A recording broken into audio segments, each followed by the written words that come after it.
Hello friends, मैं हूं मृण्मय। The dark talks के एक और एपिसोड में आप सबका स्वागत है।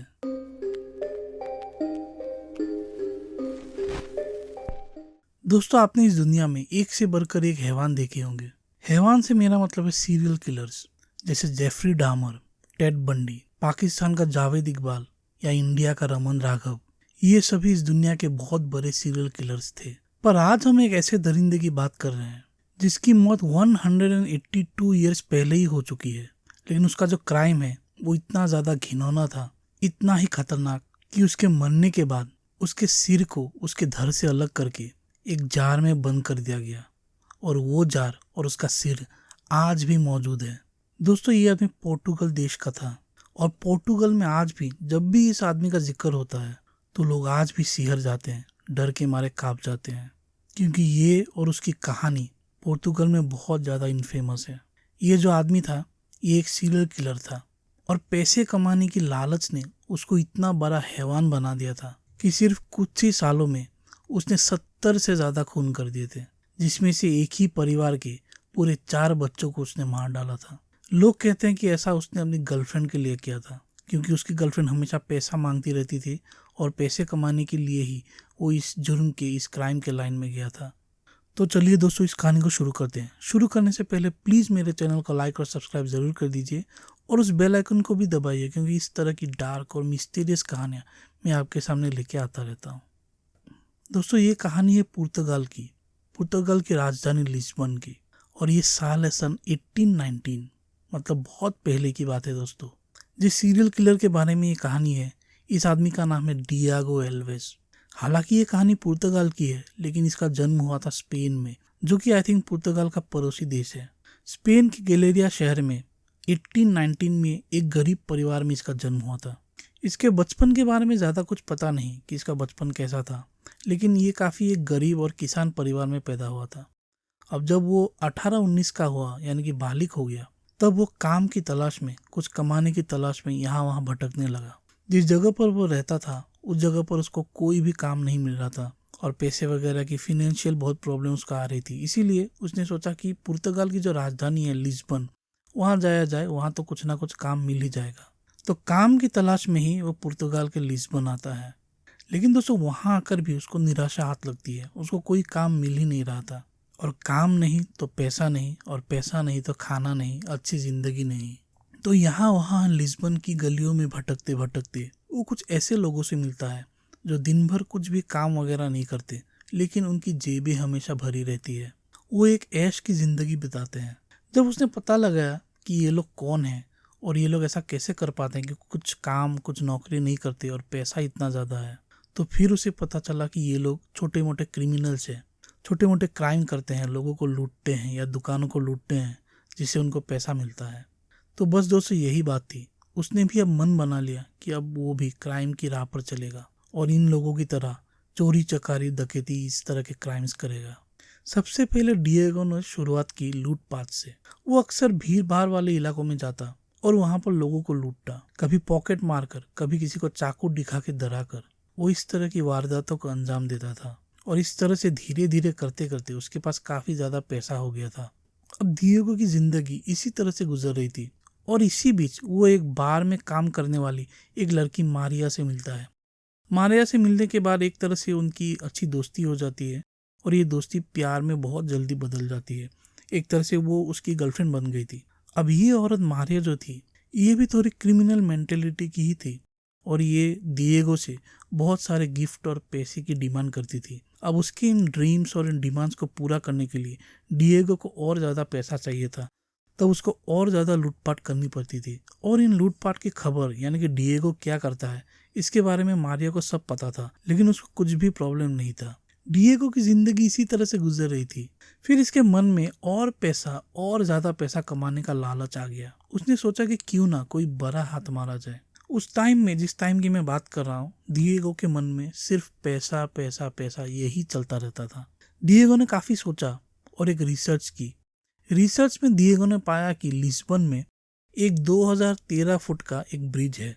इस पुल के जरिए ही आउटर एरिया में, यानी शहर के बाहर जाया जाता है। इस पुल का एक्चुअली इस्तेमाल खेती बाड़ी करने वाले जो किसान हैं वो ज़्यादातर करते हैं, क्योंकि वो बाहर से अपना माल लेके शहर में आते हैं और शहर में बेचकर पैसा वगैरह कमाकर इसी पुल से वो शहर से बाहर चले जाते हैं। ज्यादातर ये किसान सब्जी फल वगैरह लेके आते थे।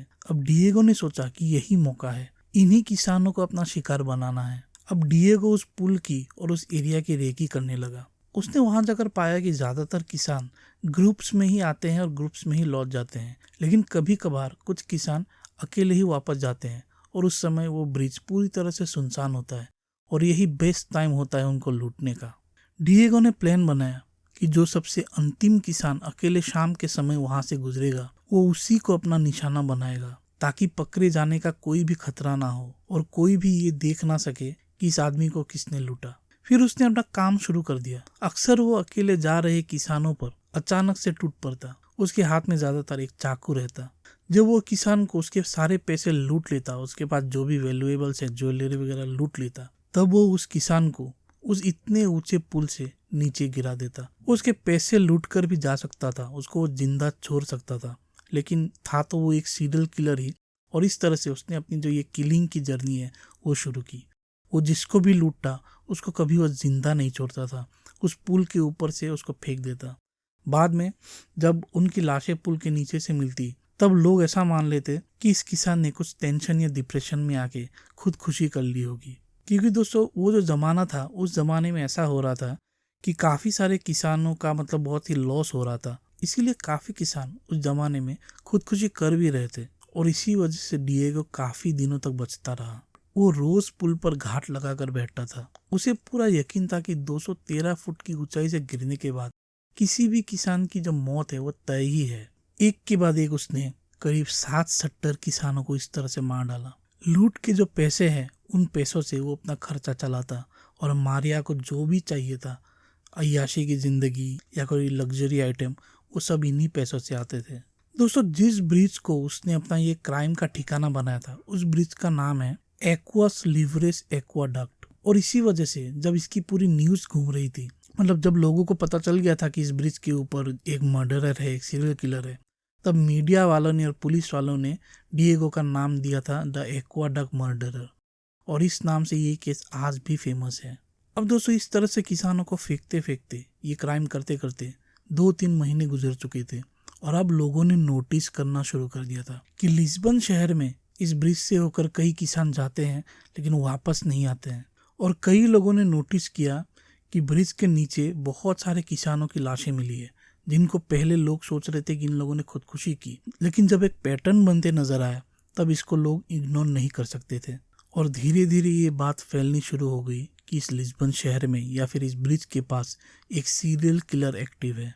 करीब 25 से 30 किसानों की फैमिलीज पुलिस का दरवाजा खटखटाने लगे, ऑथोरिटीज को पूछने लगे कि इन लोगों का क्या हुआ। लेकिन ऑथोरिटीज जो थी वो इन लोगों पर कुछ भी ज्यादा ध्यान नहीं देती थी दोस्तों, क्योंकि ये लोग किसान थे और ये ऑथोरिटीज इनको एक लोअर ग्रेड के लोग समझते थे। कितनी दुख की बात है दोस्तों कि उस जमाने में भी ये ग्रेड सिस्टम, ऊंच नीच, इस तरह की चीजें थी। पहले तो पुलिस ने सोचा कि शायद किसानों ने खुदकुशी कर ली होगी और इस वजह से वो लोग इस बात को इग्नोर कर रहे थे। लेकिन जब ये जो संख्या है वो 30, 35, 50, 60 तक पहुंच गई, तब पुलिस इसको सीरियसली लेने लगी।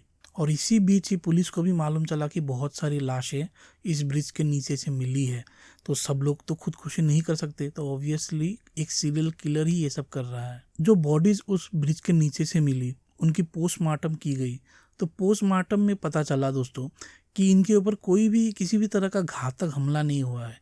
और इसी वजह से ही ऑब्वियसली वो, क्योंकि वो फेंक देता था किसान को, तो कोई हमला तो वैसा करता नहीं था, तो इसी वजह से डिएगो भी काफ़ी दिन बचता रहा, क्योंकि पुलिस ने फिर यही सोचा कि शायद खुदकुशी ही की होगी।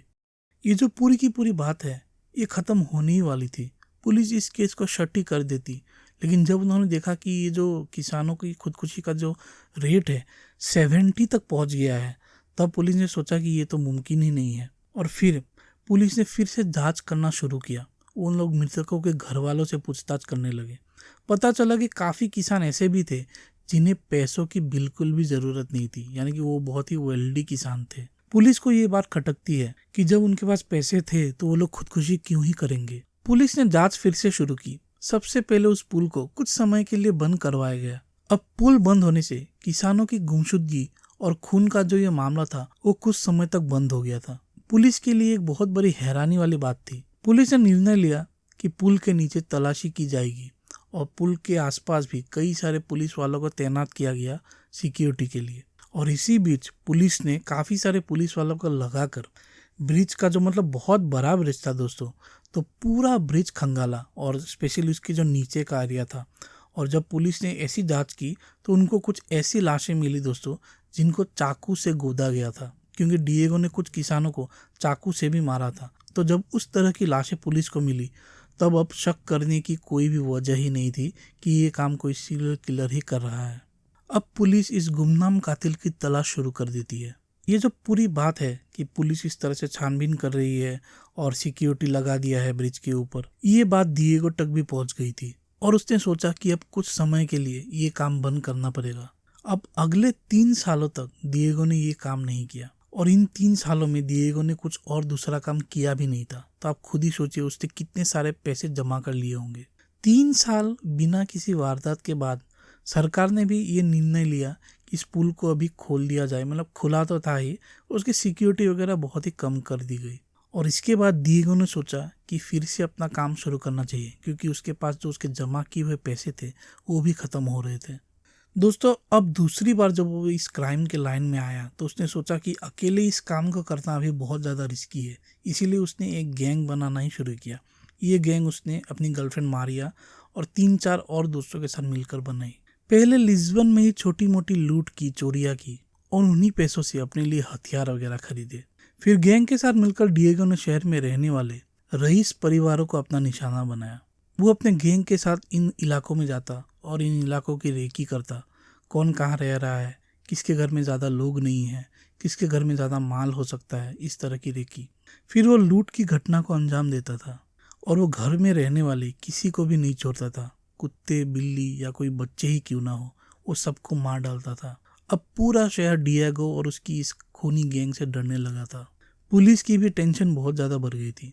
वो आरोपियों को ढूंढने के लिए पागल होती जा रही थी, लेकिन कोई भी सुराग उनको नहीं मिल रहा था, क्योंकि अब तक डिएगो एक बहुत प्रोफेशनल क्रिमिनल बन चुका था। इसी दौरान डिएगो ने लिस्बन के एक मशहूर डॉक्टर को अपना निशाना बनाया। प्लान के तहत वो डॉक्टर के घर में घुस जाता है और पूरे परिवार को लूटता है, लेकिन जैसे कि मैंने कहा वो किसी को छोड़ता नहीं था। उसने डॉक्टर समेत उस घर में मतलब 4 और लोग थे, उसके बच्चे, उसकी बीवी, सबको उसने मार डाला था। और ये जो घटना उसने किया था वो न्यूज़ लिस्बन में जंगल की आग की तरह फैल गई और लोगों का गुस्सा भी 7वें आसमान पर था कि पुलिस कर क्या रही है। और पुलिस के ऊपर प्रेशर ऑल टाइम हाई था दोस्तों। पुलिस पर अब ऊपर से प्रेशर आ गया कि आरोपियों को किसी भी हाल में पकड़ना है।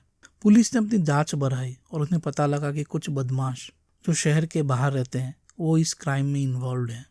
उनको पता लगा कि ये लोग बाहर रहते हैं, शहर आते हैं, इन वारदातों को अंजाम देकर वापस लौट जाते हैं। अब पुलिस इन लोगों को तलाशना शुरू करती है।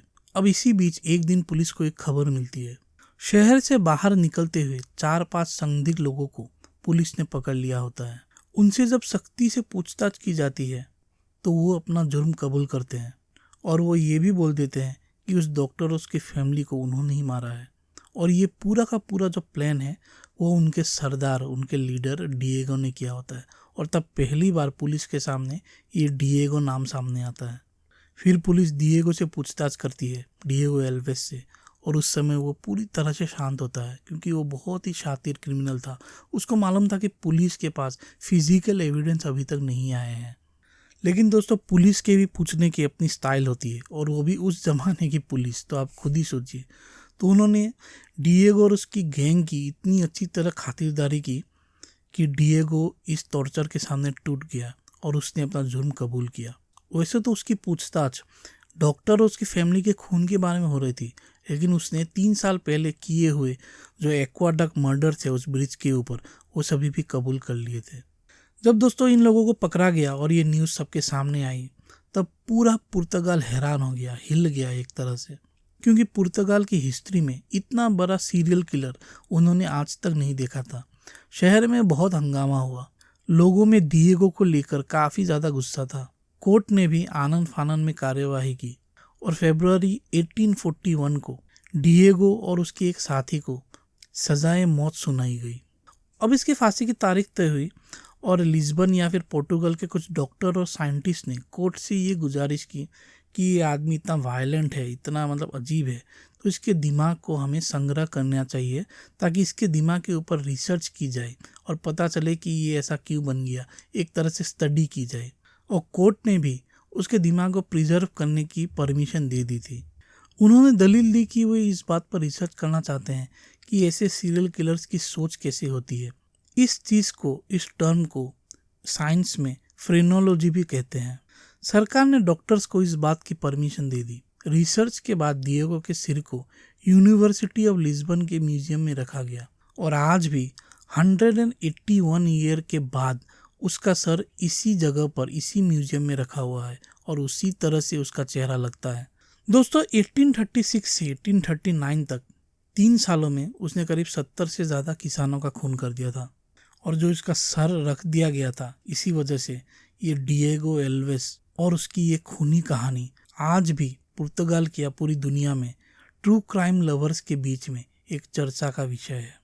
तो दोस्तों यही कहानी थी आज की। होप करता हूँ ये कहानी आपको अच्छी लगी है। अगर अच्छी लगी है तो प्लीज़ मेरे चैनल को लाइक और सब्सक्राइब ज़रूर कीजिए। जल्द मिलता हूँ एक ऐसी ही कहानी के साथ। Till then, thank you so much.